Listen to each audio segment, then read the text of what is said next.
Okay, we are back at the scene of the crime, the Union City Tesla Superchargers. This is where we got it to work at the original video that we did with the extension. Now, crazy enough, when I pulled up, we had a series of crazy errors on the screen. I don't know what is going on with the Lightning. It's like it doesn't want to play nice. It doesn't want to participate. It doesn't want any part of this experiment anymore. It is tired of this hand show extension cable. So I'm gonna try to show you what the heck is going on. And we are going to try to, first of all, fix whatever's going on with the Lightning. Let's jump inside real quick and show you this incredible series of unfortunate events. Let me flip around, start the chimes really quick.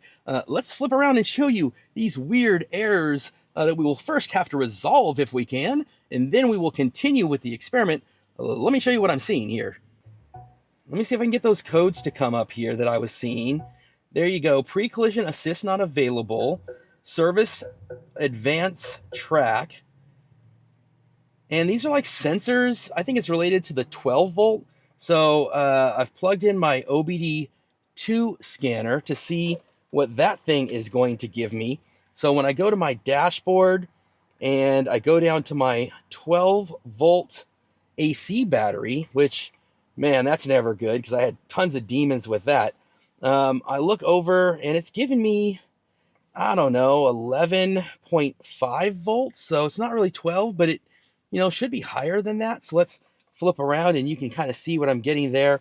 11.5 volts on the 12 volt battery, 12 volt state of charge, 80%. So I don't know. I don't know if that's something. I don't know if that's nothing, but it's definitely giving me some errors here. I tried to plug in the Tesla Supercharger and it gave me a charge fault. So it's not letting me DC charge and it's not letting me start up the Lightning. So I don't know what's going on. What I'm going to do now is I'm going to go get a 10 millimeter socket over at the AutoZone. As it would happen, there's an AutoZone right there. So I'm going to go across the street, go to AutoZone, get a 10 mil socket, disconnect the 12 volt battery. Maybe I'll even get like a little jumper box, see if they have one of those. See if I can give a little boost to the 12 volt battery. I don't know. So we're going to do that. We're going to disconnect the 12 volt, maybe give it a boost. If neither one of those works, geez, man, I guess I'll have to give it a tow. What a horrible bit of timing that is. So stay tuned. We're going to see if we can fix the Lightning.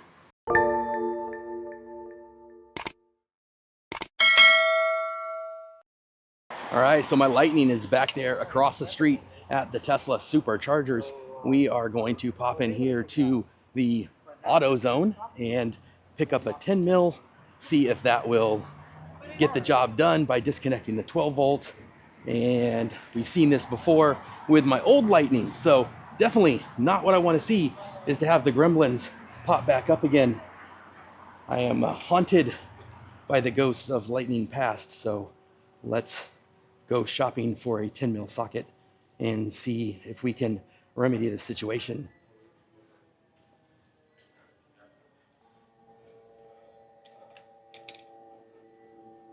Our good buddy, the 10 mil socket.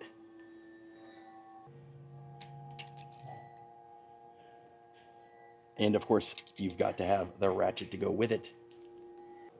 All right, 10 mil secured. We are going to disconnect this battery.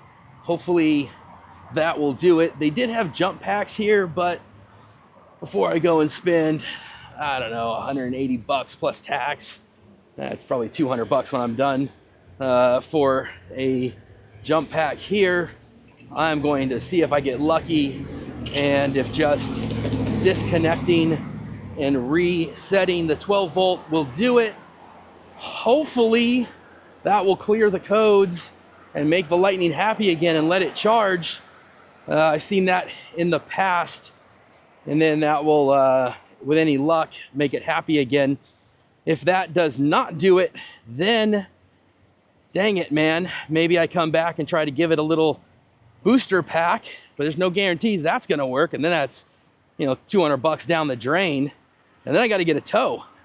Gotta give it back to Ford and let them play with it and see if they can figure out what the heck just went wrong. But, oh man, we've been down that road before. That's no fun. So Holy crap, you know, right? Fingers crossed that it's something simple and that it doesn't resurface. Anytime you're dealing with electrical, especially 12 volts, I mean, the truck's only a year old. Certainly shouldn't be having 12-volt battery problems. That's a fact. But here we are. It's at 15,000 miles. So again, nothing that should be popping up this early. Of course, everything's under warranty, so that's not an issue. It's just the pain in the ass of it all.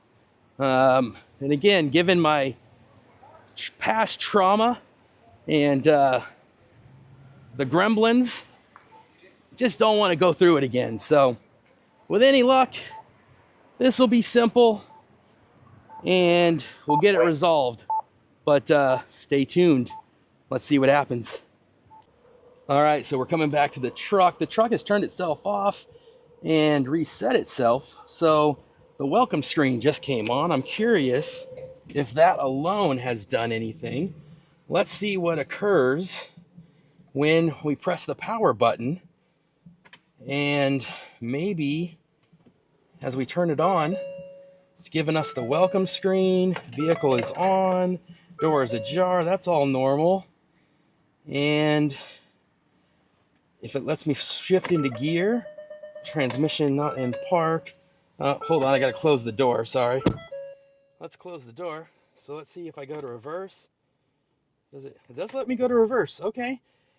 So crazy enough, and now as we look at the screen, I've got 14 volts, 74% state of charge. I did not even have to do anything with my 10 millimeter. The simple threat of the 10 millimeter seems to have done it. So it didn't want none of this. It didn't want none of this. It knew I was coming with tools, and it didn't want none of this. So, all right, let's plug in and continue what we were testing. Fair enough. Here we go. Okay, so we have plugged in the hand show adapter. We are here with a supercharger that the dispenser is here at the front of the truck for all of those that were so anxious about that. Here you can see it. It does make the stretch here to the front as everybody has requested. Let's go over and check out the amps. Is it doing the 500 amp boost as it needs to be doing? Let's flip it around and you can see that it is doing the 173 kilowatts. We can see here on the screen, as you've got the screen capture, it is doing the 500 amp boost. That is exactly as we would expect it to do. So as it is starting out now, as it has before in all other examples, it is doing exactly as it should. But this isn't the question. The question is, will it keep doing as it should? We started out at 9% state of charge, and that is something that on the first two experiments, it didn't have a low state of charge. We were a bit higher than that. So I've done this here at Union City. Originally, it worked great. We did it at Kettleman City, and it worked great. I also did it at San Leandro. I've got a video right next to the Cybercab, the Robotaxi Cybercab, where I was charging with this extension. It did fine at all three of those locations. Then, of course, for this video, I was out there at the Gateway next to Lucid Tesla Superchargers, and that is where I experienced my first failure, which was similar to what Tom Moloughney had reported on, and that raised my eyebrows and said, hey, what the heck's going on? Why is this thing overheating? Why is it not holding the charge level? And that made me curious what was going on. So needed to test it again, and that's what we're here to do today.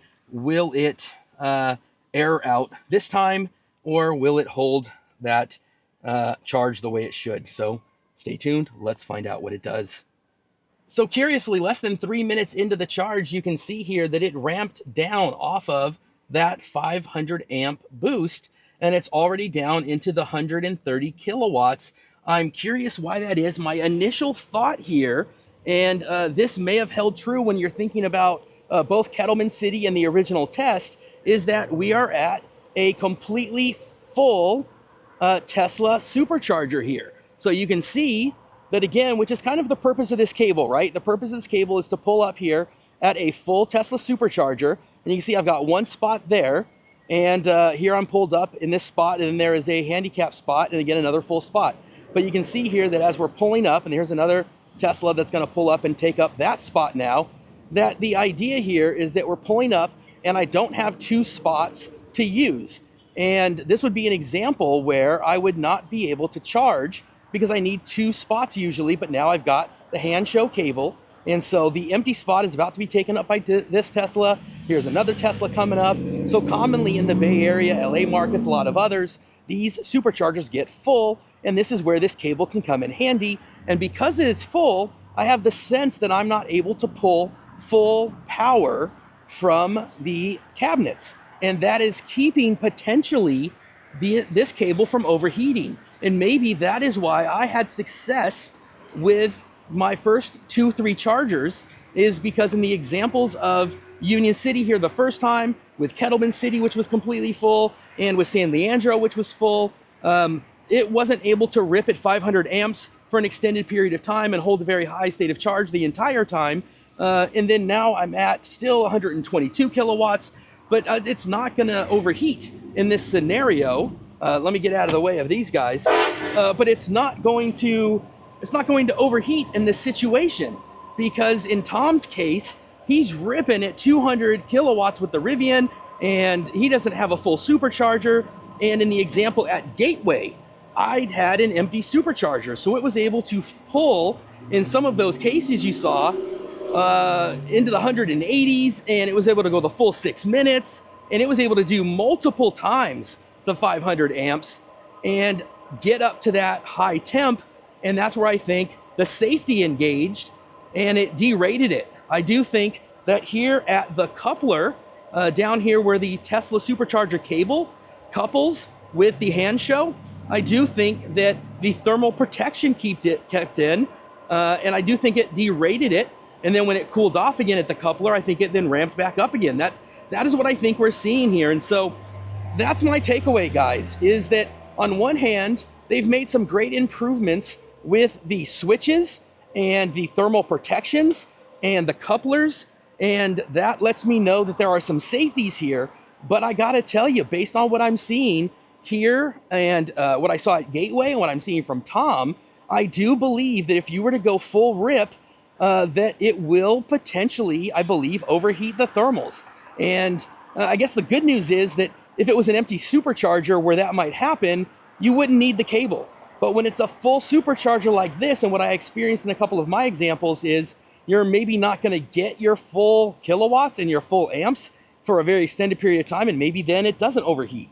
That's all I can come up with. Let me know what you think in the comments. I think you're potentially, though, gonna get some yo-yo effect where it's going to derate all the way down in some cases to, we saw 75 kilowatts, 35 kilowatts, and then when it cools off, it's gonna ramp back up again.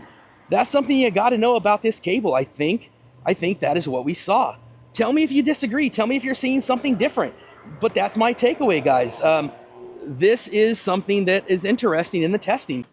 All right, guys, it looks like I am incorrect. If you look on the screen here, and I'll show you real quick on the Lightning too, 35 kilowatts once again. And the charging has ramped down. I'll overlay the car scanner. You can see what I'm noticing is it says DC charger max amps.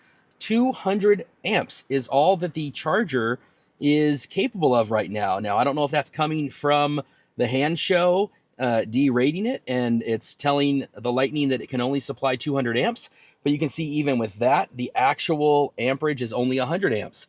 And so it is once again ramped down again. And I imagine if we leave it here, that what it'll do is it'll eventually cool back down, and it'll eventually let it do, oddly, that 500 amp boost. And I can't explain this. I don't know if something has gone wrong at this point. And when this happened at the Gateway site, that by kind of triggering that thermal event, if that is somehow damaged the thermal sensor inside. And I really can't explain why the first 3 times that I tested this, it worked without incident.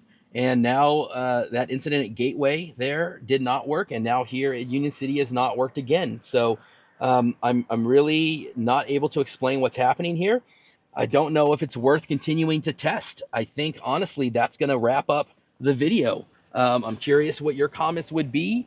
I don't know that it's worth continuing other tests and other variations.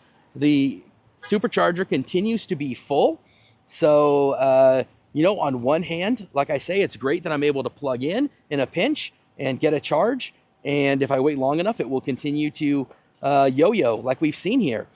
I really do think that's going to wrap it up for me, guys. I wanted to make sure I got this out there for you. I wanted to make sure that coming off of my other videos where I saw it work successfully, and now that I'm aware that there's some inconsistencies, I thought it was important that I put out here and showed the inconsistencies. And I wanted to kind of settle it, and I wanted to give it the fair shot, and I wanted to make sure that I put out there the video that reflected what Tom saw. So that's one more thing that you'll have to consider on whether or not something that costs this much is something you're going to get value from. But again, I think it's a nice to have tool and not a must have, especially if you've got a business that'll pay for it, fantastic. But you really have to consider with all of the different factors if this is something that makes sense to have in your toolbox. So I certainly love in the instances that I was able to use it, that I had it to deploy for me. But would I spend the money on it? If you're going to do it, again, definitely use the discount code, get the discount and percentage off. I'll leave that again in the description and in the comments, but don't think that it's going to give you the full rip for the full charge, especially if you're at a low state of charge. As we've seen here, it's going to give you that yo-yo from time to time, and that is something that I didn't anticipate seeing. So if you've got one of these vehicles, now if you've got something that charges at a low amperage and low kilowatts, you know, it's not going to be a factor for you. So each individual use case will be something that you have to consider. So I think we beat this dead horse, guys. That's going to wrap it up. I'm going to get out of here. I just don't think that it's worth continuing. We're still at 35 kilowatts at 38%. But I imagine what it's going to do here is it will ramp back up again and give me that 500 amp boost. But I'm not going to wait around for it to do it. I'm going to charge back at home where I'm paying a whole lot less for that charge. So in fact, it's doing it right now. Let's flip around and see. Check it out. I'm going to overlay it. But yeah, there you go. There's your 179 kilowatts, and there's the overlay, 180 kilowatts. There's that 500 amp boost again. There's that yo-yo that we're talking about. Thanks for tuning in. Thanks for coming along for all these crazy videos, and we will see you on the next one.